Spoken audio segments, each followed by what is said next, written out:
नमस्कार, स्वागत है आप सभी का एबी स्टार न्यूज में और मैं हूं आपके साथ जुबैर चौधरी।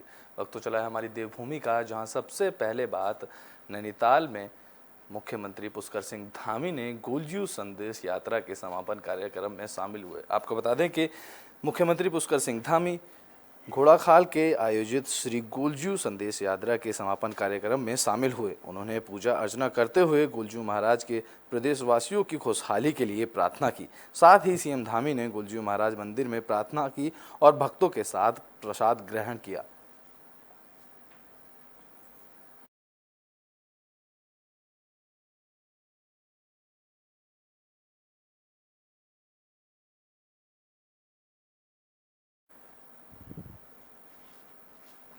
बुलेटिन में बात अब गदरपुर से जीत दर्ज करने वाले विधायक की कर लेते हैं। आपको बता दें कि अरविंद पांडे को धामी के मंत्रिमंडल में जगह नहीं मिल पाई। दिल में मंत्री ना बनने की टीस भले ही दिल में छुपा रखी हो, लेकिन 5 साल तक मंत्री के जलवे में रहे अरविंद पांडे जीतने के बाद भी मंत्रिमंडल में जगह ना मिलने पर अपने जख्म ना तो किसी को दिखा सकते और ना ही किसी के सामने बयां कर सकते हैं। बता दें कि पूर्व शिक्षा मंत्री और वर्तमान में विधायक गदरपुर अरविंद पांडे पिछली सरकार में सबसे कद्दावर और महत्वपूर्ण कैबिनेट के सदस्य रहे, जहां त्रिवेंद्र सरकार में उनकी ताजपोशी महत्वपूर्ण विभागों की जिम्मेदारी से हुई। उसके बाद बदले निजाम के हुक्मरानों में तीर्थ रावत सरकार में भी अरविंद पांडे अपने पदों पर बने रहे। इसके बाद पुष्कर सिंह धामी ने प्रदेश की सत्ता संभाली। उनके साथ भी पांडे कैबिनेट में अहम सदस्य रहे, लेकिन विधानसभा चुनाव में जहां अरविंद पांडे की हार के चढ़ते थे, उनको गलत साबित करते हुए अरविंद पांडे ने गदरपुर सीट से जीत दर्ज की, लेकिन उनकी वापसी धामी कैबिनेट में नहीं हो पाई। इसको लेकर उन्होंने बातें सामने कही। क्षेत्र की जनता का मुझे आशीर्वाद मिला है कि उन्होंने मुझे इसे योग्य समझा, मुझे जिताया। और मैं इसके साथ साथ मैं उत्तराखंड विद्यालय शिक्षा के जो शिक्षक भाई बहन हैं, मैं उन समस्त शिक्षक भाई बहनों का मैं साधुवाद करता हूं, क्योंकि मैंने वो हालात देखा है कि जब भी कोई शिक्षा मंत्री चुनाव लड़ता था तो पहले शिक्षक भाई बहन सब जगह फ़ोन करते थे कि यह शिक्षा मंत्री चुनाव नहीं जीतना चाहिए। लेकिन जब मैं चुनाव लड़ रहा था तो यह मेरा सौभाग्य है कि मेरे विद्यालय शिक्षा का शिक्षक भाई बहन ये जो जहाँ भी थे, हमारी विधानसभा में भले नहीं थे, लेकिन वो सब लोग फ़ोन करके मेरे इलाके में बोलते थे कि अरविंद पांडे चुनाव जीतना चाहिए। ये मेरा सौभाग्य है, यही मेरी जीत है। रही बात मैं मंत्री नहीं बना तो निश्चित ही मैं मानता हूँ कि इसके पीछे हो सकता है कि मुझसे भी कोई कमी हुई हो, तो उस कमियों के नाते मैं नहीं बन पाया। तो हम अपनी कमियों की समीक्षा करके फिर आगे बढ़ेंगे और हमारी सरकार अच्छा काम कर रही है, हम अपनी सरकार के साथ खड़े हैं और हम अच्छे उम्मीद कर सकते हैं कि जो हमने काम किया उससे ज़्यादा हमारी गवर्नमेंट ये काम करेगी और मैं सहयोगी के रूप में अपनी सरकार का, अपने मंत्री का मैं सहयोगी बन के मैं खड़ा हूँ। बुलेटिन में बात अब पौड़ी की कर लेते हैं। दरअसल द्वारीखाल के स्टेट बैंक और डाकघर में इंटरनेट सेवा ना होने के कारण लोगों को परेशानी का सामना करना पड़ रहा है। बता दें कि प्रधानमंत्री नरेंद्र मोदी के ड्रीम प्रोजेक्ट डिजिटल इंडिया के माध्यम से हर गांव इंटरनेट से जोड़ना है। इस वजह से ग्रामीण क्षेत्र पर हर कोने तक सरकार की योजनाओं का लाभ सबको मिल सके। बता दें कि पौड़ी जिले के यमकेश्वर विधानसभा के अंतर्गत द्वारीखाल ब्लॉक सभागार में इंटरनेट सेवा ना होने के चलते क्षेत्रवासी खासी दिक्कतों का सामना करना पड़ रहा है। वहीं द्वारीखाल डाकघर और स्टेट बैंक में इंटरनेट सेवा ना होने के चलते लोगों की भारी दिक्कतों का सामना भी करना पड़ रहा है। द्वारीखाल डाकघर में इंटरनेट की सेवा बाधित होने के चलते लोग डाकघर के संबंधित कामों के लिए 45 किलोमीटर दूर द्वारीखाल जाना पड़ रहा है। वहीं स्टेट बैंक में भी बार बार इंटरनेट सेवा बाधित होने से बहुत पर लोगों को बैंक के कई चक्कर लगाने के बाद भी कैश नहीं मिल पा रहा है। आपको बता दें कि इंटरनेट ना सेवा होने से बैंक में लोग कैश नहीं निकाल पा रहे, जिसको लोगों को दूर दराज जाना पड़ रहा है, जिसको लेकर डाकघर में भी इंटरनेट सेवा बाधित होने के चलते लोगों को 45 किलोमीटर दूर जहरीखाल जाना पड़ रहा है। नेटवर्किंग की बहुत समस्या है, जिससे ग्रामीणों को और क्षेत्रीय जनता को बहुत परेशानी हो रही है। जैसे कि ये आरडी जमा होने में दिक्कत होती है। ये ऑफिस वाले भी जैसे कोटद्वार, जहरीखाल या अन्य जगहों से उनको प्रिंट करा रहे हैं, इससे बहुत परेशानी हो रही है जनता को। किस चीज़ की दिक्कत है यहाँ पे, कौन से क्या काय में दिक्कत हो रही है लोगों को? नेटवर्किंग की प्रॉब्लम है ना, ये बताते हैं। अच्छा अच्छा। कनेक्टिविटी नेटवर्क नहीं आता है ठीक से और पब्लिक को बहुत परेशानी होती है। बैंक में भी नहीं आता है, पोस्ट ऑफिस में नहीं आता है। हम लोग आते हैं यहाँ तो कोई नेटवर्क नहीं आता, बस खाली आ लोग जाते हैं, दूसरा दिन आते हैं फिर भी नहीं आता है, तो परेशानी थी है पूरी पब्लिक को साथ। ये जो हमारे यहाँ पे ये जो दिक्कत मतलब कनेक्टिविटी का इशू है, ये इसके बारे में हमने अपने उच्च अधिकारी को भी अवगत करा दिया है, उनके द्वारा भी इसमें प्रक्रिया चल रही है। और मतलब यहाँ पे कनेक्टिविटी का इशू है, मतलब कनेक्टिविटी प्रॉपर नहीं आ रही है, जिसके कारण यहाँ पे काम करने में थोड़ा दिक्कत हो रही है, तो जनता को भी मतलब परेशानी का सामना करना पड़ता है। कब से दिक्कतें हो रही सर? ये जो दिक्कत तो हमारे यहाँ पे जो इन्होंने एक्सचेंज ये लगाएगा जनवरी फर्स्ट वीक से तो पूरी तरह मतलब जो है काम कनेक्टिविटी पूरी तरह बंद है। तो उत्तराखंड के उपचुनाव में चंपावत विधानसभा सीट से मुख्यमंत्री पुष्कर सिंह धामी को प्रत्याशी बना दिया गया है। आपको बता दें कि बीजेपी के केंद्रीय चुनाव समिति के चंपावत विधानसभा सीट पर उपचुनाव के लिए मुख्यमंत्री पुष्कर सिंह धामी को प्रत्याशी घोषित कर दिया गया है। बता दें कि पार्टी के राष्ट्रीय महासचिव और मुख्यालय प्रभारी अरुण सिंह ने इस संबंध में जानकारी दी। धामी 9 मई को पर्चा दाखिल करेंगे। वहीं पार्टी के प्रदेश महासचिव कुलदीप कुमार के मुताबिक चंपावत उपचुनाव में नामांकन के दिन प्रदेश प्रभारी दुष्यंत गौतम, प्रदेश सह प्रभारी रेखा वर्मा, प्रदेश अध्यक्ष मदन कौशिक समेत कई प्रमुख नेता मौजूद रहेंगे। सूत्रों के मुताबिक नामांकन वाले दिन प्रदेश सरकार के कई मंत्रियों और पार्टी पदाधिकारियों और कुमाऊं मंडल के तकरीबन सभी पार्टी विधायकों को जुटाने की संभावना जताई जा रही है। नामांकन वाले दिन धामी के समर्थन में पार्टी एक भव्य चुनावी सभा भी करेगी। पार्टी के प्रदेश महामंत्री कुलदीप कुमार के मुताबिक 1-2 दिन में पार्टी चंपावत उपचुनाव में प्रचार के लिए टीमों का गठन भी कर देगी। सूत्रों का कहना है कि चंपावत विधानसभा सीट्स के आसपास के जिलों और विधानसभा क्षेत्रों के विधायकों, पदाधिकारियों और कार्यकर्ताओं को चुनाव प्रचार की जिम्मेदारी सौंपी जाएगी। बता दें कि चंपावत उपचुनाव में कांग्रेस जीत का दावा तो कर रही है, लेकिन उसकी तैयारियां फिलहाल ढीली नजर आ रही हैं। प्रदेश कांग्रेस अध्यक्ष करण माहरा कड़वाल दौरे पे से 9 मई तक लौटेंगे। इधर चुनावी तैयारियों में बीजेपी अपनी धुर विरोधी पार्टियों से काफी आगे निकल गई है। पार्टी ने पुष्कर सिंह धामी को प्रत्याशी घोषित करने की औपचारिकता भी पूरी कर ली है। राजनीतिक जानकारों के मुताबिक चुनावी रणनीति के मोर्चे पर प्रदेश में सत्तारूढ़ बीजेपी ने चंपावत उपचुनाव को लेकर मनोवैज्ञानिक बढ़त बना ली है।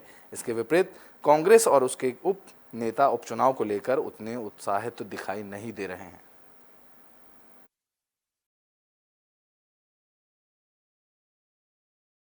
भारतीय जनता पार्टी केंद्रीय पार्लियामेंट्री बोर्ड के द्वारा चंपावत उपचुनाव के लिए हमारे प्रदेश के यशस्वी मुख्यमंत्री माननीय पुष्कर सिंह धामी जी को पार्टी का प्रत्याशी घोषित किया गया है।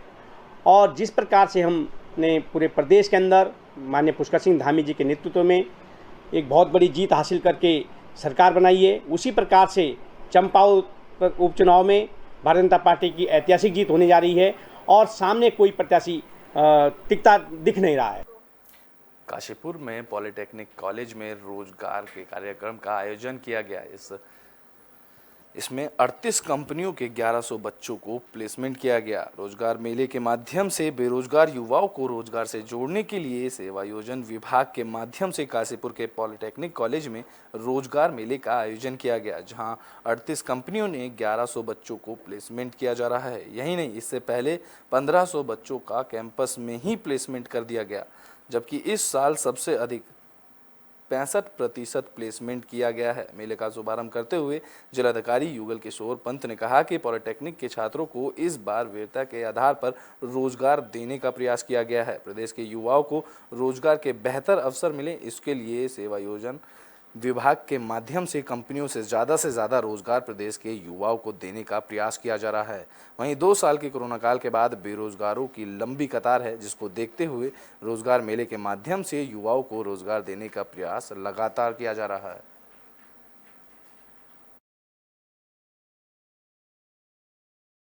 बात कोविड की वजह से मतलब बिल्कुल बहुत सारे बच्चे पास आउट हुए, बट उनको जॉब नहीं मिल पाई और बहुत सारे बच्चे मतलब 2 साल से हैं और अभी भी पास आउट। तो ये मतलब ये रोज़गार मेले से ये है कि एक अच्छा ऑफ़र है हमारे लिए, या मतलब जो भी 2 साल पहले जो पास आउट हुए हैं, जिन बच्चों को नहीं मिली है जॉब और घर पे बैठे हुए हैं, तो उनके लिए एक अच्छा ऑफ़र है कि मतलब वो अपने मतलब प्लेसमेंट करें, और अच्छा एक जॉब का अच्छा ऑफ़र है यहाँ पर। इसमें मतलब बहुत सारे बच्चों को जॉब्स मिल सकती हैं, और मतलब बहुत अच्छा ऑफ़र है कि जिससे कि बहुत सारे बच्चे घर पे बैठे हुए हैं।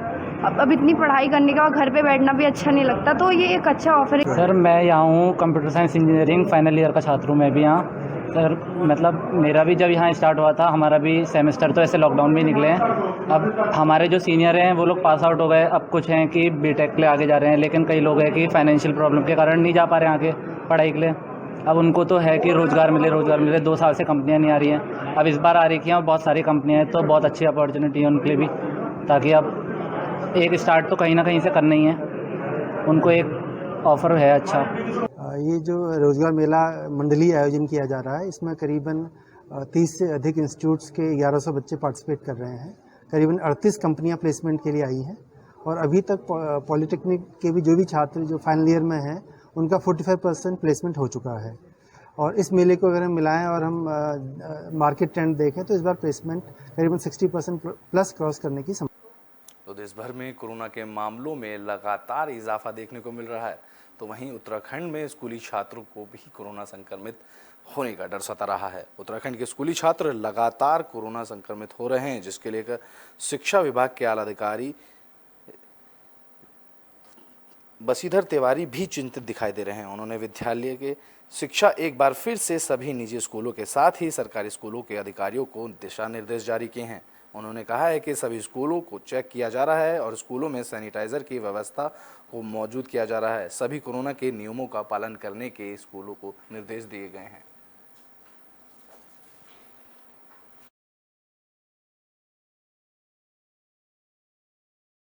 देखिए, इस तरह के निर्देश पूर्व में ही निर्गत किए जा चुके हैं, और निश्चित रूप से सारी वही सावधानियां हैं जो पूर्व में हैं।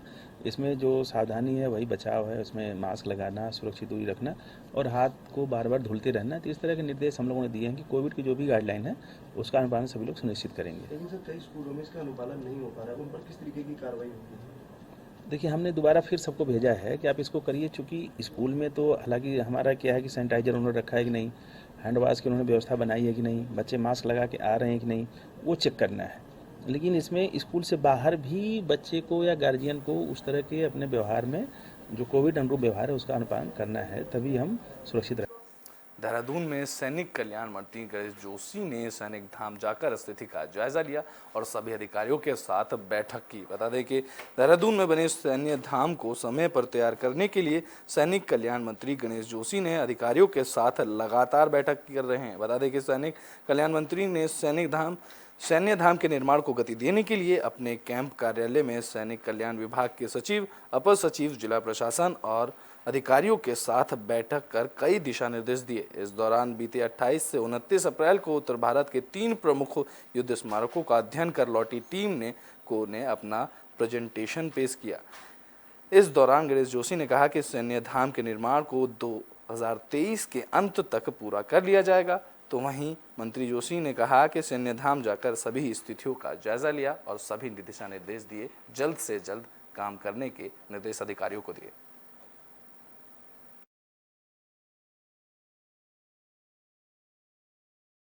देखिए, क्योंकि सैन्य धाम हमारी सरकार की प्राथमिकता है, नरेंद्र मोदी जी की परिकल्पना मेरा ड्रीम प्रोजेक्ट है और जिसको 2023 तक किसी भी हालत में हमने पूरा करना है।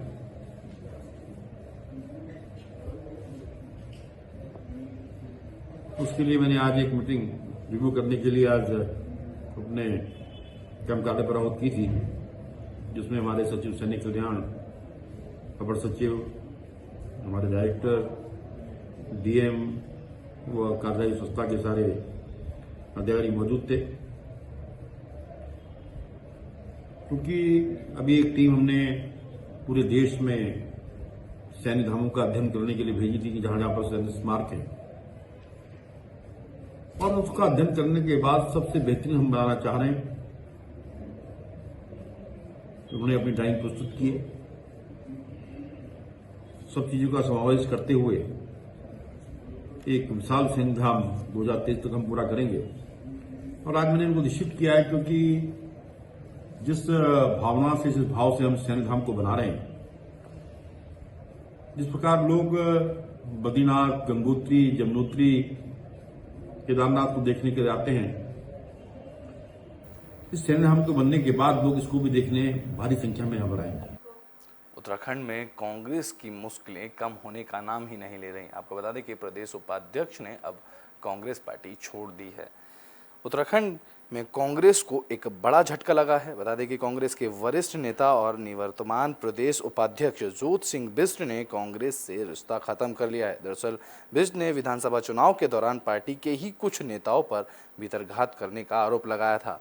साथ ही बिष्ट ने बताया कि चुनाव के दौरान कांग्रेस नेताओं ने खुलेआम बीजेपी प्रत्याशियों के लिए प्रचार किया और उनके लिए काम भी किया। तो वहीं अब इनके खिलाफ शिकायत की गई तो नेतृत्व ने कार्रवाई नहीं की। इस दौरान जोत सिंह बिष्ट ने कहा कि मेरा मन बेहद आहत है, अब मेरा कांग्रेस से कोई संबंध नहीं रह गया है।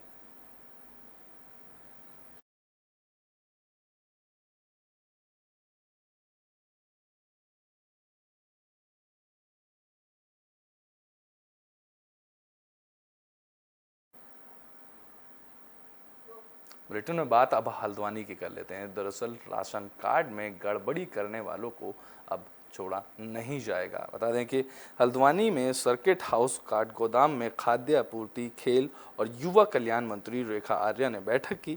इस दौरान रेखा आर्या ने कहा कि उत्तराखंड राज्य के अंदर गरीबों के राशन में गड़बड़ी बिल्कुल भी बर्दाश्त नहीं की जाएगी। उन्होंने कहा कि गरीबों का राशन डकारने वाली फर्जी और अपात्र कार्ड धारकों पर मुकदमा दर्ज करने की तैयारी और उनके अब तक लिए गए राशन की रिकवरी के लिए भी तैयारियां की जा रही हैं। साथ ही उन्होंने कहा कि फर्जी राशन कार्ड लेने वालों और कार्ड धारकों को कार्ड सरेंडर करने के लिए 10 दिन की मोहलत दी जाएगी।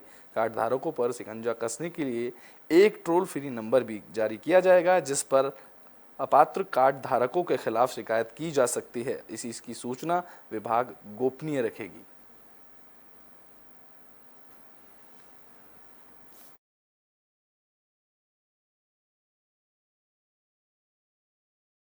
लोग जब चुनाव के दौरान में भी थे और लगातार जब अभी एज ए खाद्य मंत्री मेरे पास में विभिन्न प्रकार की सूचनाएं इस प्रकार की मिलती रही है कि मैडम हम पात्र हैं और पात्र होके जो है हमारे पास में पीला कार्ड है और जो अपात्र है उसके पास में गुलाबी कार्ड है या उसके पास में सफ़ेद कार्ड है।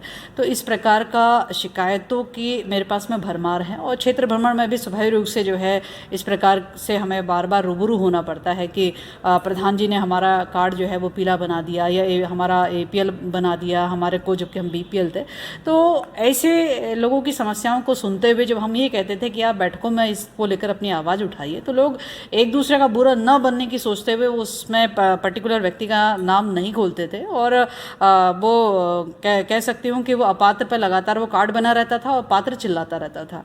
इसका हल किस प्रकार से निकाला जाए, तो मैंने एक कोशिश करी है एक अभियान चलाने की कि पात्र को ना और पात्र को हाँ अभियान, जिसके माध्यम से आने वाले समय में एक हम टोल फ्री नंबर हम लोग देने वाले हैं, जिस पर शिकायतकर्ता शिकायत करेगा और ये बताएगा कि अपात्र व्यक्ति कौन है और उस व्यक्ति का जो भी उसका एड्रेस है इत्यादि हमको भेजेगा।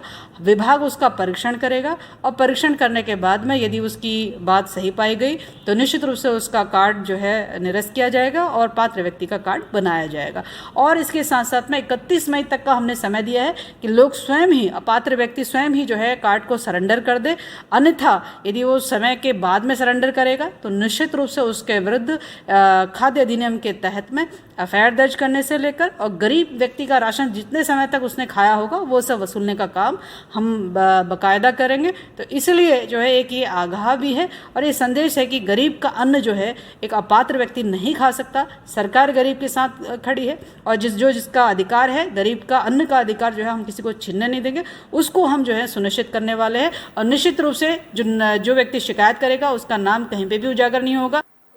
बुलेटिन के आखिरी में बात उधम सिंह नगर की कर लेते हैं। दरअसल पिपलिया फायरिंग केस में पुलिस को बड़ी कामयाबी हाथ लगी है। पुलिस ने मुख्य आरोपी को गिरफ्तार कर लिया है। बता दें कि उधम सिंह नगर पुलिस को पिपलिया में हुई फायरिंग केस में कामयाबी हाथ लगी है। दरअसल बाजपुर के ग्राम पिपलिया में हुई फायरिंग की घटना के मुख्य आरोपी अविनाश शर्मा और हरप्रीत सिंह को पुलिस ने गिरफ्तार कर लिया है।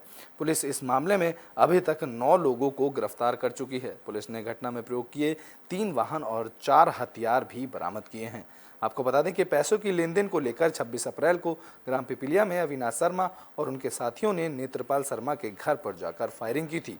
इस घटना में एक व्यक्ति की मौत हो गई थी। पुलिस इस मामले में नेत्रपाल शर्मा की रिपोर्ट पर 7 लोगों को पहले ही गिरफ्तार कर चुकी थी और अब घटना के मुख्य आरोपी अविनाश शर्मा और हरप्रीत सिंह को भी पुलिस ने गिरफ्तार कर लिया है।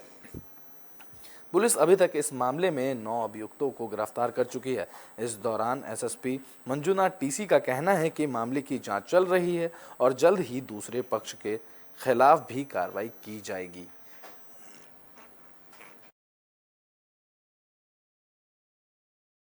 इनकी तरफ से भी खूब सारे गोलियां जो है चलाई गई और उधर की तरफ से भी गोलियां चलाई गई। ये दोनों तरफ से फायरिंग का नतीजा ये रहा कि एक आदमी जो कुलवंत है, जो इसकी तरफ से गया था, इस मतलब अविनाश शर्मा की तरफ से, उसकी डेथ हो गई है। कुल मिला के 2 मुकदमे इसमें पंजीकृत हैं। अब तक जो है, जो अटैकिंग पार्टी है, जो पहली बार नेत्र प्रकाश के घर की तरफ से गए थे, उस पार्टी की तरफ से, उस ग्रुप की तरफ से टोटल 9 लोगों का हमने अरेस्टिंग कर दिया है। आज सुबह भी 2 लोगों का अरेस्टिंग हुआ है। इसमें मुख्य आरोपी अविनाश शर्मा और नीरज सोनी दोनों का अरेस्टिंग हुआ है।